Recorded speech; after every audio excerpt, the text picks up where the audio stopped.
അല്ലാഹുവിനെ കാണാൻ കൊതിയുള്ളവരെ അല്ലാഹുവിനെ കാണാൻ കൊതിയാണത്രേ. നമുക്കങ്ങനെ കാണാൻ കൊതിയാവുന്നുണ്ടോ? അല്ലാഹുവിനെ കാണണമെന്ന്, അല്ലാഹുവിനെ കാണുമോ എന്ന് പേടിയുണ്ടോ? രണ്ടാലൊന്ന് വേണം. ഒന്നുകിൽ പേടി വേണം, അല്ലെങ്കിൽ കൊതി വേണം. ഇത് രണ്ടും സൂചിപ്പിച്ചുകൊണ്ടാണ് സൂറത്തുൽ കഹ്ഫ് അല്ലാഹു അവസാനിപ്പിക്കുന്നത്. സൂറത്തുൽ കഹ്ഫിന്റെ അവസാനത്തെ ആയത്ത് ബിസ്മില്ലാഹിർ റഹ്മാനിർ റഹീം فمن كان يرجو لقاء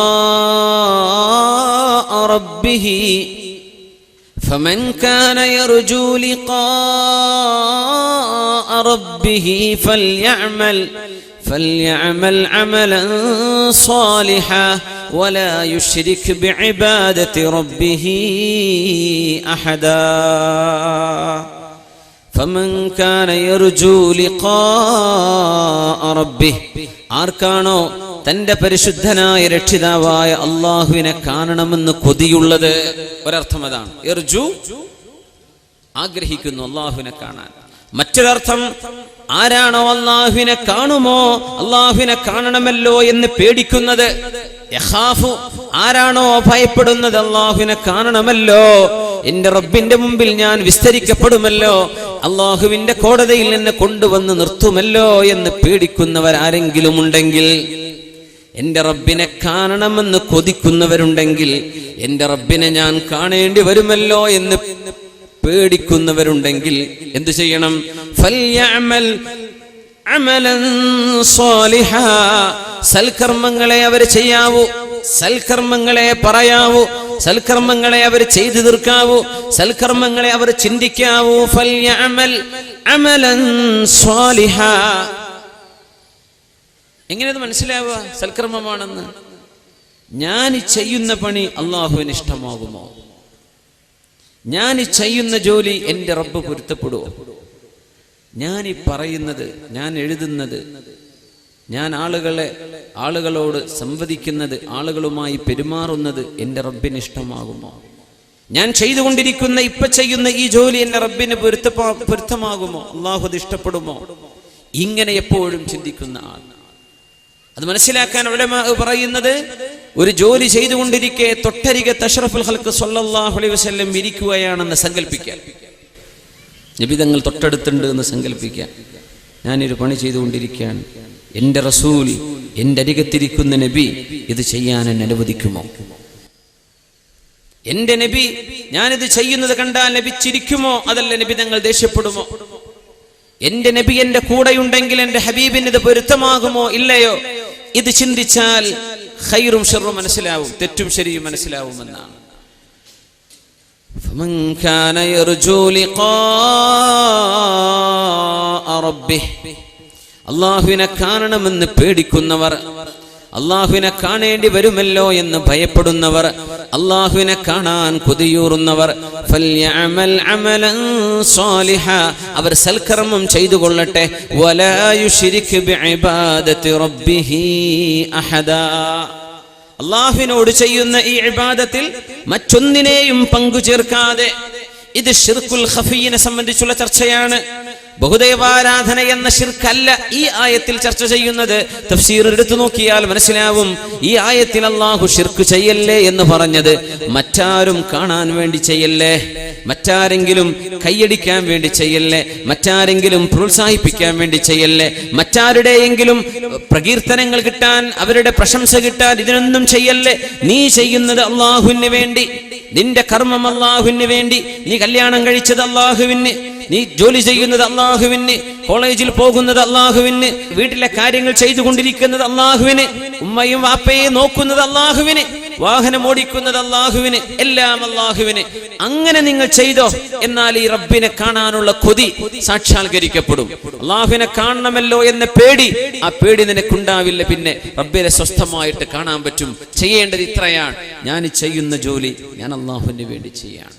നമുക്കൊക്കെ ചെയ്യാവുന്ന സംഗതിയാണ്. മനസ്സിന്റെ ഉള്ളിൽ ഒരു നിയ്യത്തെ പ്രശ്നമുള്ളൂ. അല്ലാഹു നമുക്കൊക്കെ നന്നാക്കി തരട്ടെ. എത്രയോ കാര്യങ്ങൾ നമ്മൾ ചെയ്തു തീർക്കുന്നുണ്ടാവും, പക്ഷേ അല്ലാഹു ഇത് സ്വീകരിക്കുന്നുണ്ടോ നമുക്കറിയില്ല. നമ്മളിപ്പോൾ ഇശാ നിസ്കരിച്ചു, ഈ നിസ്കാരം അല്ലാഹു കബൂലാക്കിയിട്ടുണ്ടോ? മഗ്രിബ് നിസ്കരിച്ചു, അള്ളാഹു സ്വീകരിച്ചിട്ടുണ്ടോ? നമ്മൾ ചെയ്തു എന്ന് പറഞ്ഞ് സമാധാനിക്കുക.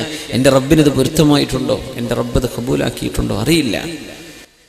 ഇന്നല്ലദീന ഖാലൂ റബ്ബുനല്ലാഹ്, ഞങ്ങളുടെ രക്ഷിതാവ് അല്ലാഹുവാണെന്ന് പറയുകയും ജീവിതത്തിലൂടെ കാണിക്കുകയും ചെയ്തവർ, റബ്ബാണ് എന്നെ പരിപാലിക്കുന്നത്, അല്ലാഹുവാണ്. സുമ്മസ്തഖാമൂ, എന്നിട്ട് നേർവഴിയിൽ ജീവിക്കുകയും ചെയ്യുന്നവർ. നേർവഴിയിൽ ജീവിക്കുക. നബി സല്ലല്ലാഹു അലൈഹി വസല്ലം തങ്ങളുടെ തലയിലേക്കും താടി രോമത്തിലേക്കും നോക്കിക്കൊണ്ട് അവിടുത്തെ ഇഷ്ടപ്പെട്ട കൂട്ടുകാരൻ അബൂബക്കർ സിദ്ദീഖ് റളിയല്ലാഹു അൻഹു ചോദിച്ചു, നബിയേ, അജ്ജല ഇലൈക ശൈബു യാ റസൂലല്ലാഹ്, നബിയേ അങ്ങേക്ക് നരബാധിച്ചുവല്ലോ, അത് പെട്ടെന്ന് വന്നുവല്ലോ നബിയേ.